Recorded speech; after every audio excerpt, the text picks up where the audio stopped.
Som SC, tudo em som automotivo.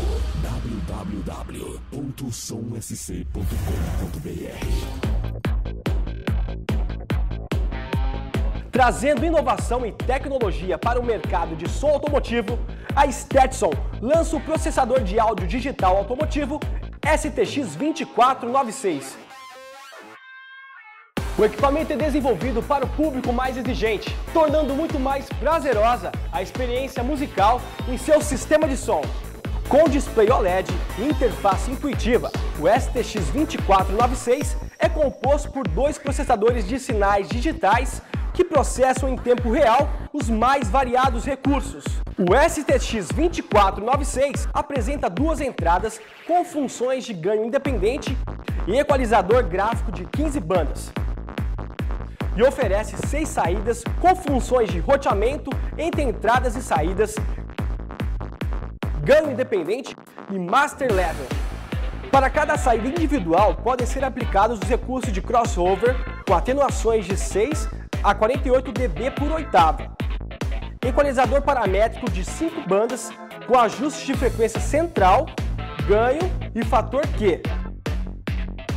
Limiter com ajustes de threshold, ataque e release. Inversão de fase, delay de alta precisão, mute e definição de apelido para cada saída. Possui ainda funções extras, como salvar e carregar configurações feitas pelo usuário, senha de segurança que bloqueia a alteração das configurações, proteção de tela, ajuste de brilho do display e teclas de atalho. O processador STX2496 é da Stetson, e se é da Stetson, você confia! Stetson, potência sem limite. E aí galera, aqui estamos para demonstrar o novo STX2496 da Stetson. Ele é um processador de áudio, significa que ele é um crossover mais equalizador no mesmo equipamento. Ele é meio que, não vou dizer uma cópia, mas ele é semelhante às funções do Behringer, que é um crossover, um processador profissional, né? Usado no áudio profissional. Então meio que a Stetson trouxe isso para o ramo automotivo, num tamanho menor, um custo ainda um pouco menor e com altíssima qualidade. Muitos profissionais de áudio que já testaram ele contra o Behringer falaram que não sentiram diferença alguma, né? Nem de cortes, nem de qualidade de áudio, nem nada. Então acredito que hoje é o mais top do mercado nacional. Este vídeo eu vou tentar ser breve e explicar como regular um som e também cada função deste processador de áudio da Stetson. Bom, o primeiro passo aqui, o visor dele é de OLED, né? OLED, é um display gráfico de alto brilho e ele tem uma resolução maior do que a maioria dos crossovers que vocês têm no mercado hoje, né, de som automotivo. Sentido anti-horário, ele faz o visor ficar mais escuro e mais brilho sentido horário, aparece um maisinho aqui no canto da tela. Então aqui vocês têm também todos os hotkeys, que são teclas de atalho rápido, do canal 1 ao 6 e a entrada A e B. Vamos chamar assim porque está aqui, A e B entrada e saídas de 1 a 6. O botão, quando apertado uma vez, significa Enter, ou seja, ele vai dar a função que você selecionou. Se você deixar apertado, é como se fosse ESC, ele volta para trás. Então vamos conhecer as suas funções internas. A gente sempre costuma dizer para os clientes apertar bem no meio do botão, para durar mais tempo, né? Não ficar apertando do lado e coisa lá. Então, aqui você tem Audio Processing, que dá o processamento de áudio, né? Então ele vai ver todas as funções aí de processamento digital do áudio. Aqui a gente pode salvar, Load, que é para carregar algum sistema salvo de regulagens, então você pode salvar as suas regulagens com nomes e etc. Aqui tem NIL 1, NIL 2 e NIL 3, que já vem padrão, né? Então você pode escolher um desses nomes para salvar ou botar o seu nome, ou uma regulagem, por exemplo, forró, sertanejo, pancadão e etc. Então você pode botar uma regulagem para cada um. E aqui download ele vai fazer exatamente como você tinha programado em cada um dos arquivos salvos. Segurança, você pode botar uma senha, né, para proteger e ninguém mexer em um abelhudo mexer no seu som. Screensaver, no caso, tela de proteção do processador, ele fica com alguma tela aqui de estrelinhas brilhando. Vou voltar.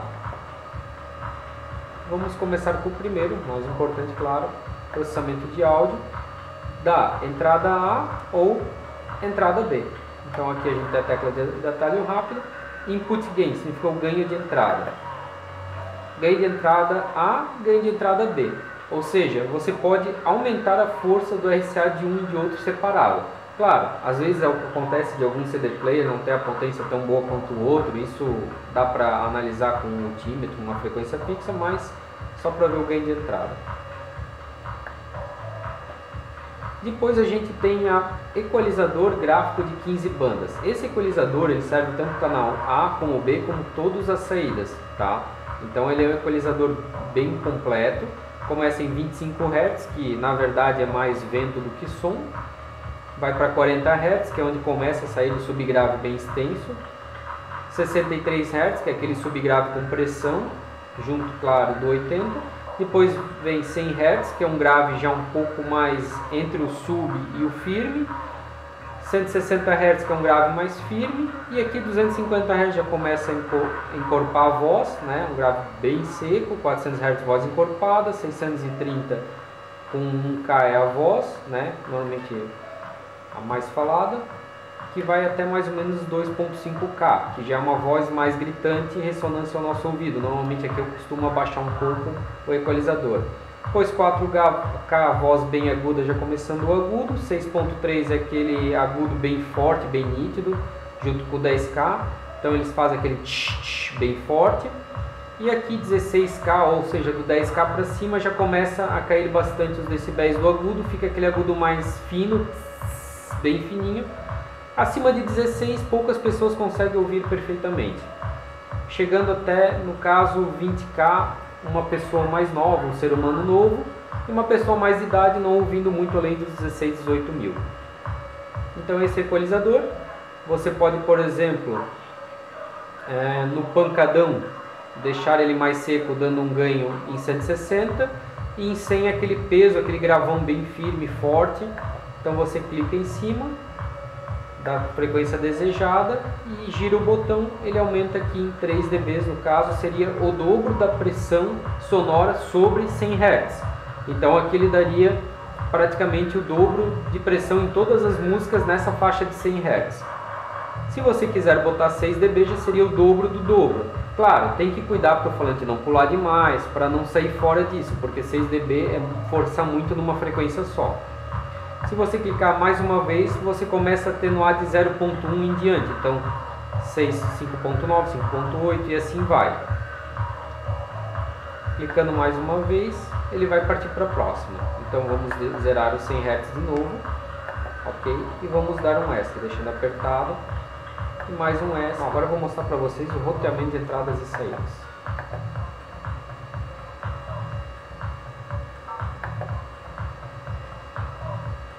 Bom, clicando em qualquer uma tecla do atalho rápido, a gente tem acesso aos 6 canais, as 6 saídas no caso. Vamos começar da primeira.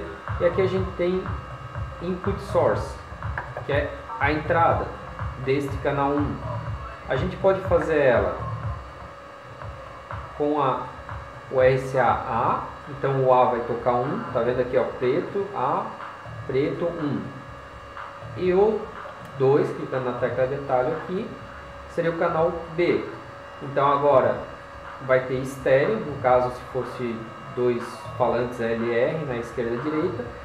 Então aqui ele vai pegar, mesmo para um subgrave, ele pegaria o canal A e B separado, que entraria na entrada do módulo também 1 e 2, né? No caso da entrada vai sair mixada e estéreo, certo? Se eu pegar, no caso aqui do canal 3 e do 4, e botar A mais B junto, então eles vão ser mixados junto. Tudo que entrar aqui, tanto no A como no B, vai sair no 3 e também vai ser no 4 igual. Então eles, como se ele mixasse os dois juntos e saísse a mesma coisa no 3 ou no 4.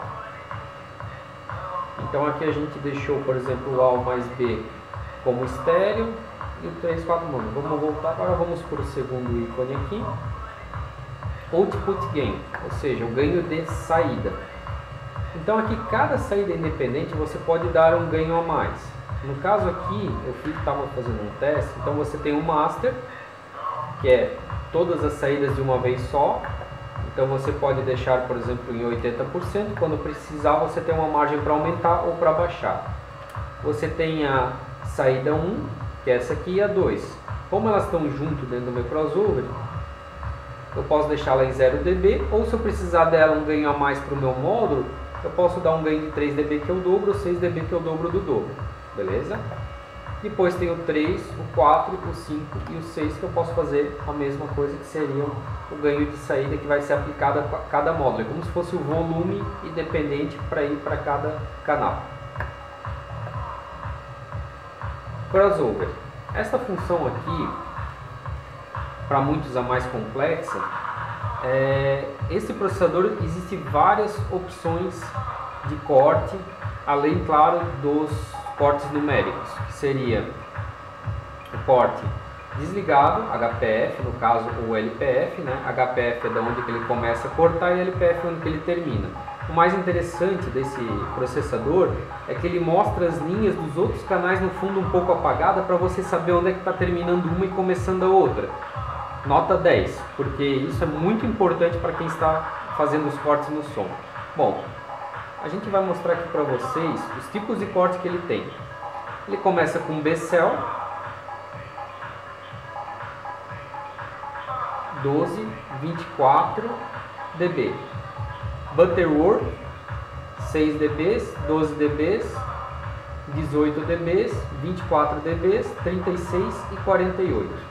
Vocês veem que quando eu estou aumentando o corte, quanto mais firme, mais reto fica a linha, certo? 48 dB é quase um corte perfeito, ele não deixa passar quase nada antes do corte. Porém, para grave pode ser horrível. Por quê? Porque você não vai ter aquele subgrave extenso. Ele vai cortar até ali e não vai deixar passar o resto, não tem aquela queda suave.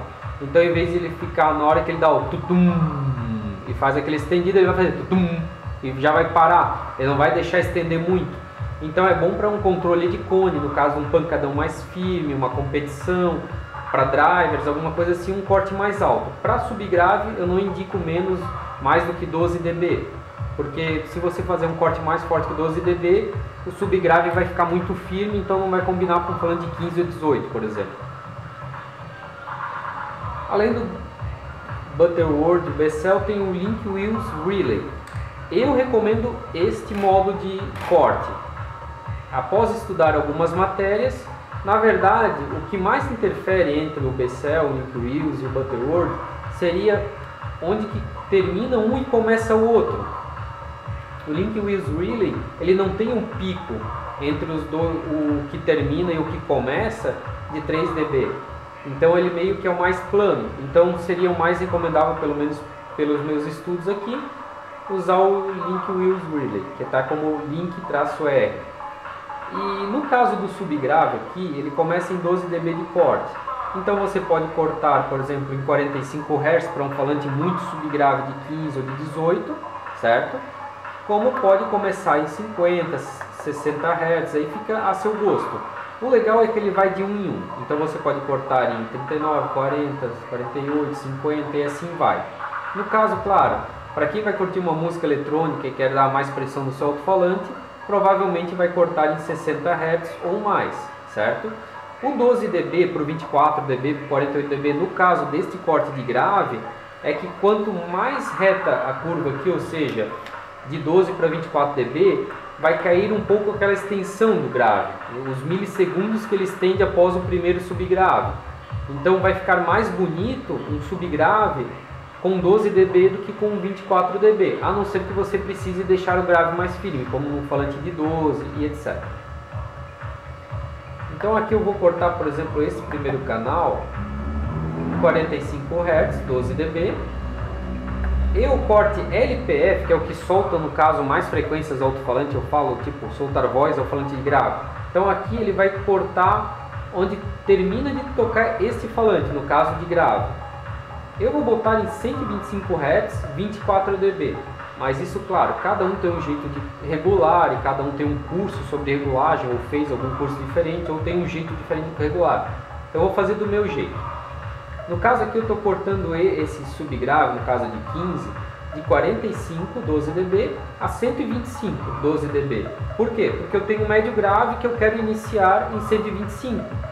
Por que eu estou cortando em 24? Porque eu quero que a curva do canal do médio grave, nesse caso aqui, está no canal 3, ele comece em 125 exatamente onde terminou o canal 1 e 2, certo? Eu deixei aqui, ó, o 1 e o 2, 125, 24 dB. Então o 3 e o 4, que eu vou usar para médio grave, eu vou cortar de 125 a 1500 Hz. Então vocês veem que a curva aqui começa com 12, já começa mais extensa e já termina mais reta em 24. Começa em 24 para um médio grave e termina em 1500. A maioria dos falantes aqui tem uma vasta variedade de tamanhos e modelos e frequência de ressonância de médio graves. E no Brasil ele tem muitas fábricas de falantes e muitos modelos. Então normalmente aqui a gente indica falantes de 6 polegadas, 8 polegadas, olhar para o FS no manual, que é a frequência mínima que ele trabalha bem, e cortar de acordo com o FS, né? Ou de acordo com o que chega o seu falante de 15 para começar o próximo de médio grave.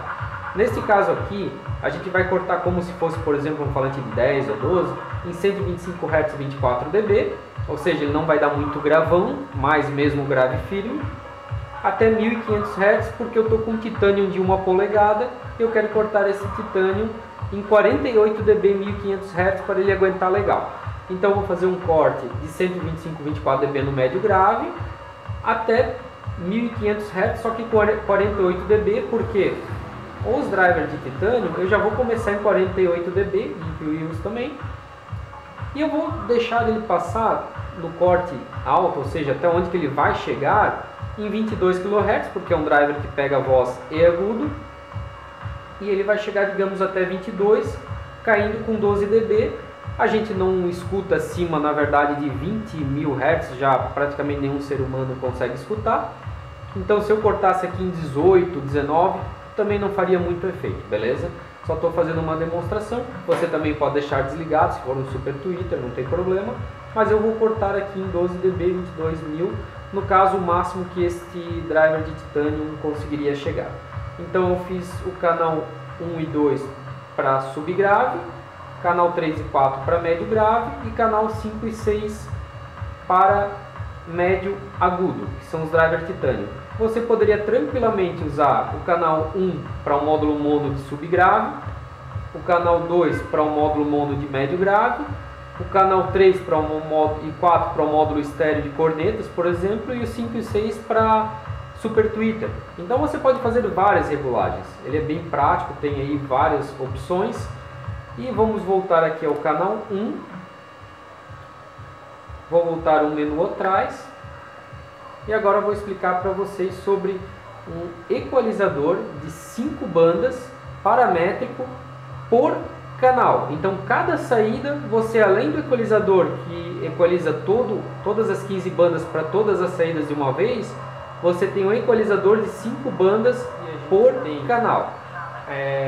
5 opções, então aqui a gente escolhe no primeiro, paramétrico EQ 1, 2, 3, 4 e 5, certo? Vamos começar do 1. Vou começar em 50 Hz. Por que 50? A gente poderia botar 43, 41, 42, 43, 44, 45. Então ele vai de 1 em 1, certo? Isso que é muito interessante nesse processador. Escolhi 50 Hz e vou dar um ganho, vamos dizer, de 3 dB, que é o dobro da pressão. Poderia botar 6 dB, que é o dobro do dobro só nessa frequência. A gente já sente aqui pessoalmente o grave um pouco mais forte, o subgrave. Aqui ele já tem um gráfico que demonstra exatamente o que a gente está fazendo. Eu vou deixar em 6 dB, apesar de ser muito forçado para o alto-falante 6 dB numa frequência só, mas para vocês verem melhor o gráfico. Então aqui ele está com o dobro do dobro da pressão em 50 Hz. O fator Q, e se dar mais uma apertada aqui, ele fica em 0.1, então você consegue dar 6.1, 6.2, 6.3 e assim por diante, certo? Vamos deixar aqui 6.5. O fator Q é tipo amortização do corte, então quanto menor, mais extenso vai ser o corte, ou seja, eu estou cortando, quer dizer, a equalização, ele está aumentando em 50 Hz, 6.5 dB, só que ele está pegando 30, 40, 50, 60, 70, 80, um pouquinho de cada, mas com o pico no 50. Normalmente aqui, já até vem programado em 1.4, vocês verem que ele já fica mais reto. Eu posso deixar um pouco mais firme, digamos em 3, então ele vai ficar uma linha mais reta, vai pegar, digamos, mais 50 mesmo e um pouquinho de 40, 60, que seja. Como eu posso pegar e aumentar isso aqui para até 10, que vai ficar muito firme, só um pico em 50. Seria mais para competidores que precisam de uma frequência exata. Então não seria muito indicado aqui. Eu vou deixar no caso aqui em 2, mas isso vai de gosto, como eu falei antes, em 50 Hz. E eu vou deixar no caso aqui mais 3 dB, 2 dB e meio. Vamos deixar 3. Então ele já vai ficar um grave um pouco melhor naquele subgrave extenso, para falando de 15 ou de 18, que você quer tirar aquele sub bonito. E eu posso pegar agora no 2, escolher a frequência. Ele vai de 1 em 1, mas é bem rapidinho.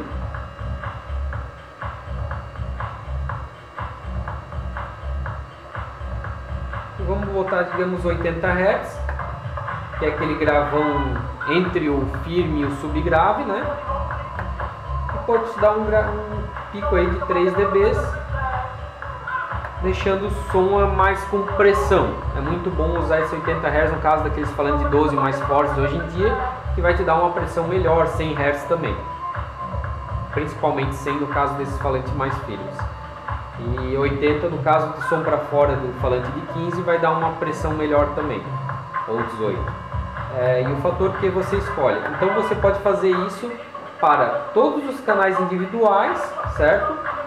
E ainda com até 5 bandas por canal. Você pode escolher 5 frequências para cada canal para equalizar a gosto, e ele ainda mostra aqui no gráfico como está ficando. Muito interessante. Agora vamos para o limiter. O que é o limiter? É como se fosse uma proteção para o seu som, ou seja, você vai regular qual é o dB máximo que vai a entrada para esse canal, você vai dizer. E quando chegar num volume máximo aqui, ele vai bloquear para não deixar passar mais volume, ou seja, evita a queima de alto-falantes. Então você que vai definir o volume máximo para cada canal. Muito utilizável em som automotivo para quem quer evitar queima de falantes. Então vamos para o limiter. Bom, aqui vamos falar então do limiter. Estamos no canal 1, certo? Saída 1. O threshold. Na verdade o threshold ele vamos chamar ele do limite, ou seja, em decibéis, certo?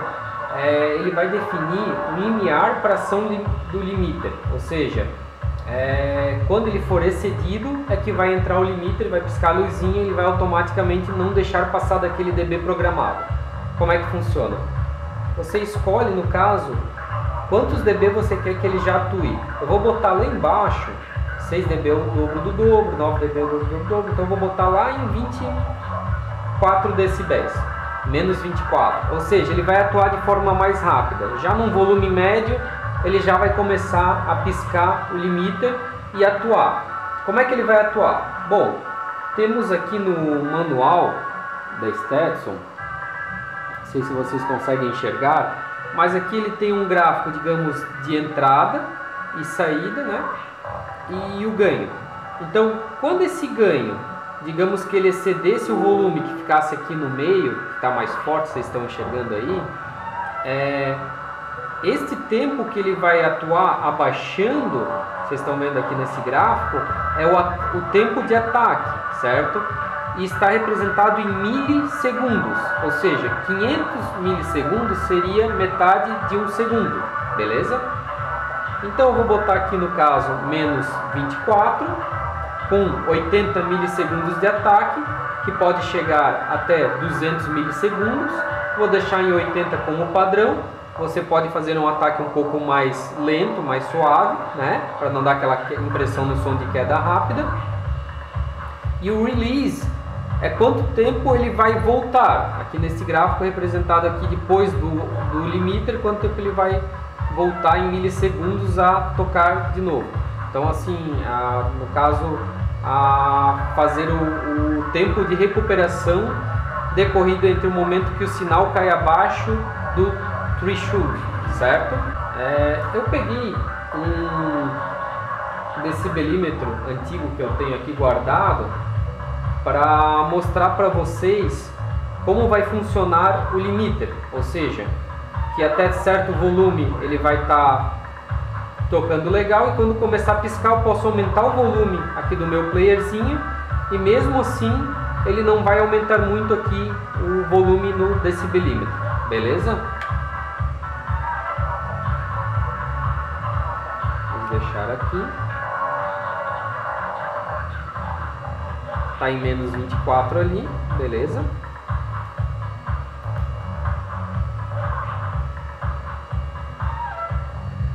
Vamos tirar a voz aqui só para ouvir o grave.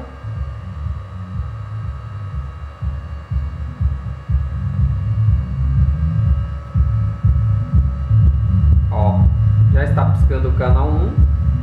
Vamos ver como, vamos baixar um pouquinho. Vou botar no canal 2 e vou ver como está o limiter no canal 2.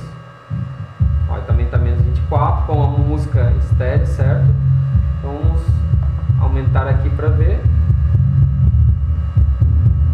Ó, agora ele está piscando os dois. Está no volume 23, certo? E já está piscando os dois em 86 dB máximos. Ó, 89, 87, está nessa média. Agora eu vou aumentar mais um monte de volume e vocês vão ver que ele não vai passar muito dos 89, ó. Tá já no 29. O som está saindo estranho, mas ele não está deixando passar mais volume. Ou seja, o falante não está reproduzindo acima de 89 dB. Já está no volume 30 e ele ainda não está deixando passar de 89. É exatamente isso que o limiter faz. Ou seja, ele está fazendo cortes já no volume 17, 18, que ele já está piscando e já está quase no 89, mesmo no volume 30, ele não deixa passar daquele 89, porque ele está atuando o limiter. Então é isso aí, gente. O limiter funciona muito bem no caso desse processador, e você pode escolher de acordo com cada volume aqui do seu CD, pelo dB aqui, qual que vai cortar, claro, fazendo testes aqui, aumentando o volume de CD e vendo quanto que ele pisca, e daí você regula cada via separado o limiter. E daí você vai ter uma proteção para todo o seu som, tanto subgrave, médio grave, como cornetas, tweeters ou drive titânio. Beleza, gente? Bom, agora vamos para o phase. Na verdade aqui é uma função útil para resolver problemas de cancelamento de frequências, ou seja, inversão de fase, é como se você invertesse a polaridade. Então aqui ele vai, no caso quando o falante ele toca invertido, né? Então você só basta clicar aqui e a saída 1 no caso vai inverter, no caso aqui cancela com a fase do 2, então daria um som cancelado. Na verdade muita gente usa isso quando dá cancelamento de fase entre médio grave e grave, corneta e médio grave, vice-versa, entre graves diferentes também, invertendo a fase para evitar cancelamentos. Também quando junta alguns sons juntos, às vezes um está com a fase invertida, então você clica aqui, ele vai inverter, às vezes bate junto com o outro e rende mais. Então para cancelamento de fase, etc., é muito legal fazer essa inversão rápida aqui dos 6 canais. Função delay. O delay na verdade é um atraso, né? Com ele é possível alinhar todos os alto-falantes do sistema para chegar junto. Num auditório, por exemplo, em som profissional, esse delay ele é usado da seguinte forma. Vamos dizer que você tem uma caixa, esse processador de áudio seria o palco, certo? Um auditório grande, e aqui você teria uma caixa ativa, e lá atrás outra caixa ativa, e teria mais gente aqui no final. A pessoa que estiver no fim do palco, o que vai acontecer? Se os dois áudios saírem junto, é como se chegasse primeiro no ouvido esse aqui e depois esse aqui, mas vai chegar esse aqui um pouco mais baixo, mas não vai chegar junto. Então vai dar aquela impressão tipo, então ele não vai chegar, tipo, quando a pessoa falar, vai ser tipo um eco vindo junto com esta caixa daqui. Se chegassem junto, chegariam no ouvido dele mais forte e com mais qualidade, certo? Então é isso que essa função faz. Vamos entrar dentro dela. Aqui no manual da Stetson, ele tem uma forma bem prática, gostei muito, que explica como funciona esta função delay. Que na verdade, você vai pegar um dos alto-falantes, no caso mais distante, como referência, certo?